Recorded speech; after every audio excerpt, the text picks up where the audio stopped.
इस सदन में जब हम शपथ लिए थे, संविधान की शपथ लिए थे और सत्य निष्ठा से प्रतिज्ञान किए थे कि भारत की प्रभुता और अखंडता को अक्षुण्ण रखेंगे और कर्तव्यों का श्रद्धापूर्वक निर्वहन करेंगे, पर हमारे विपक्ष के लोग हैं जो विदेशी तंत्रों से हाथ मिला करके बार बार भारत की प्रभुता और अखंडता पर चोट करते हैं।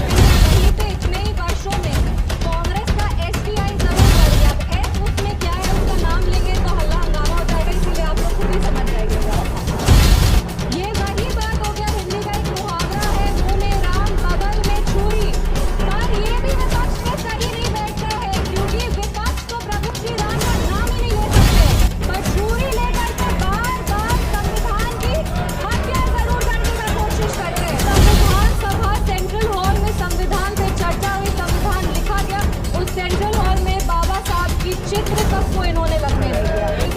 एक शासन आया था जब बिहार में जंगल राज आ गया था, उस जंगल राज में हर वो कार्य हुआ जो संविधान का उल्लंघन था, संविधान के निर्माताओं के विचारों का उल्लंघन था।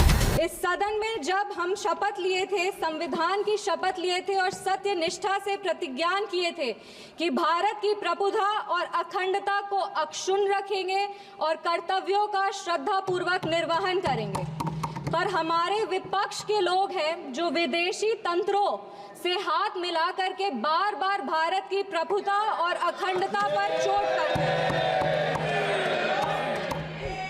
एक तरफ जहां मोदी जी की कार्यकाल में FDI बढ़ा है, जो फॉरेन डायरेक्ट इन्वेस्टमेंट है, वहीं पे इतने ही वर्षों में कांग्रेस का SDI जरूर बढ़ गया। अब एस उसमें क्या है, उसका नाम लेंगे तो हल्ला हंगामा हो जाएगा, इसीलिए आप लोग खुद ही समझ जाइएगा। ये वही बात हो गया, हिंदी का एक मुहावरा है, मुंह में राम बगल में छुरी, पर ये भी विपक्ष पे सही नहीं बैठता है, क्योंकि विपक्ष तो प्रभु श्री राम का नाम ही नहीं ले सकते, पर छुरी लेकर के बार बार संविधान की हत्या जरूर करने का कोशिश करते हैं। इसीलिए हम लोग कहते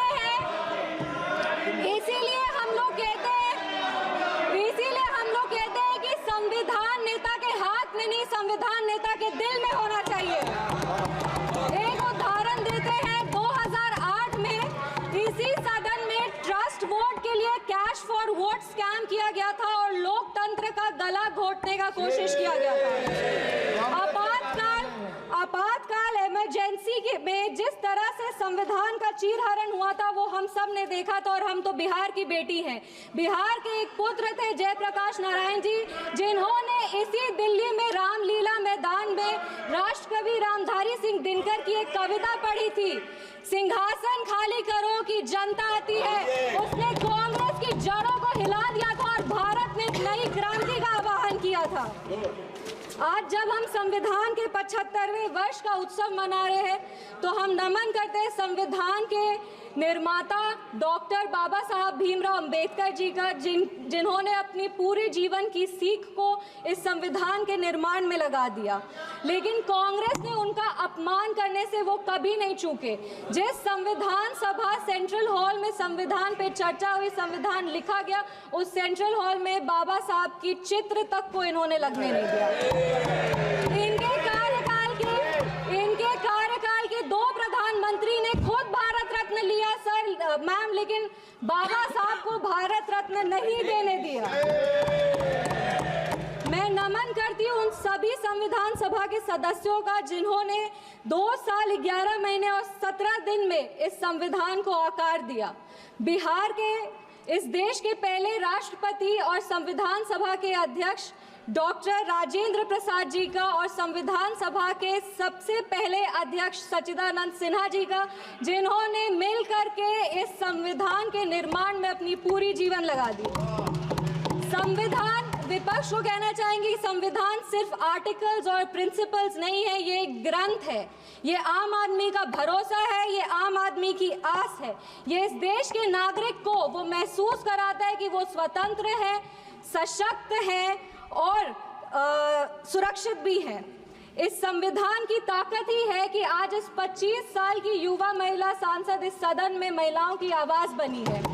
ये संविधान की ताकत है कि इस देश के सबसे उच्च पद पर एक आदिवासी समुदाय की महिला विराजमान है। ये संविधान एक गरीब परिवार के सदस्य हैं और इस संविधान की ही ताकत है कि जननायक कर्पूरी ठाकुर जैसे व्यक्ति जो एक पिछड़े वर्ग से आते थे वो बिहार प्रदेश जैसे राज्य के मुख्यमंत्री बने। पर अब जब बिहार की बात कर रहे हैं तो हम जरूर इस सदन के संज्ञान में लाएंगे कि विपक्ष दल का एक शासन आया था जब बिहार में जंगल राज आ गया था।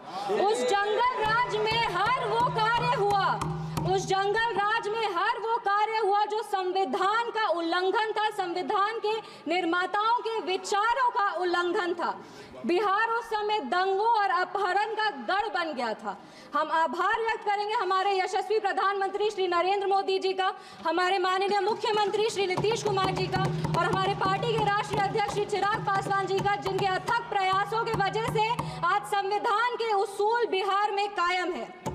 विपक्ष के साथियों ने अपने भाषण में हमें आरक्षण विरोधी कहा, संविधान विरोधी कहा, हमें देश विरोधी कहा, लेकिन इन्हीं के 3 प्रधानमंत्रियों का जो वाक्य है वो इस सदन में हम पेश करना चाहेंगे। सबसे पहले जवाहरलाल नेहरू जी ने 1961 में लिखा था, I do not like reservation in any form, especially reservation in jobs. I am against any such step that promotes inefficiency and takes us towards mediocrity.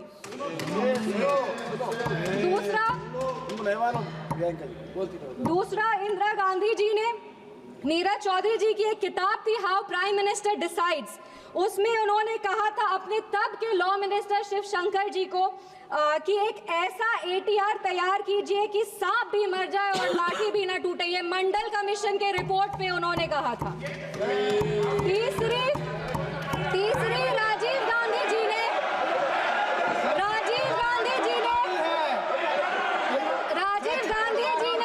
एक इंटरव्यू में आलोक मेहता को कहा था मार्च 1985 में, no promotion of.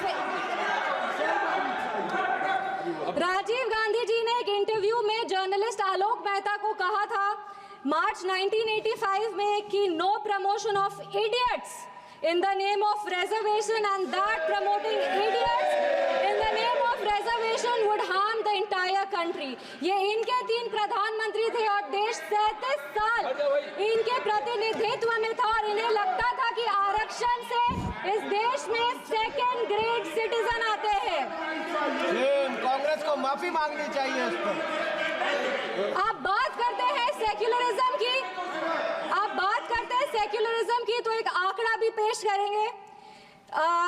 Jawaharlal Nehru ji के कार्यकाल में 16 राज्यों में 243 सांप्रदायिक दंगे हुए। इंदिरा गांधी जी के कार्यकाल में 15 राज्यों में 337 सांप्रदायिक दंगे हुए और राजीव गांधी जी के कार्यकाल में 16 राज्यों में 291 सांप्रदायिक दंगे हुए। ये कैसा सेक्युलरिज्म का परिभाषा है, हमें तो समझ नहीं आता। एक और बात कहेंगे, कहानी सुनाएंगे।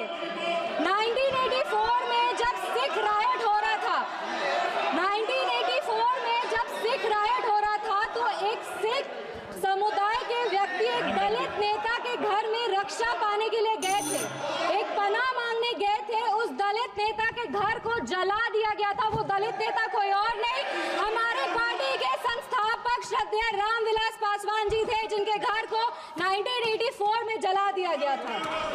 अब बात करते हैं संविधान की और सेंटर स्टेट रिलेशन की, तो बता दें कि इंदिरा गांधी जी की कार्यकाल में 11 साल में 35 बार राष्ट्रपति शासन लगाया गया। एक महिला, एक युवा और एक दलित सांसद होने के नाते हमें गर्व होता है कि हमारी सरकार एक ऐसी सरकार है जिसने संविधान के उसूल को अटल रखा है। हमारी सरकार ने संविधान को मजबूत करने का काम किया है। पिछड़े 2 मिनट बस खत्म करें। पिछड़े आयोग को संवैधानिक दर्जा हमारी सरकार ने दिया। पिछड़े वर्ग से आर्थिक रूप से कमजोर जो व्यक्ति आते हैं उनको आरक्षण हमारी सरकार ने दिया। इनके पास महिला प्रधानमंत्री थी, पर हमारे प्रधानमंत्री ने नारी शक्ति वंदन अधिनियम ला करके 33% आरक्षण दे करके महिलाओं के आवाज को अगर मजबूती किसी ने दी है तो वो हमारे यशस्वी प्रधानमंत्री श्री नरेंद्र मोदी जी। एक मिनट, एनडीए की सरकार ने बिहार में हमारे प्रधानमंत्री, हमारे माननीय मुख्यमंत्री श्री नीतीश कुमार जी और हमारे पार्टी के राष्ट्रीय अध्यक्ष श्री चिराग पासवान जी के नेतृत्व में संविधान के सभी प्रावधानों को मजबूती से वापस लाए हैं और यही प्रयास करते हैं कि संविधान को अपना प्रेरणा मानकर योजनाएं बनाए जो हर वो नागरिक तक पहुंचे जो जरूरतमंद है।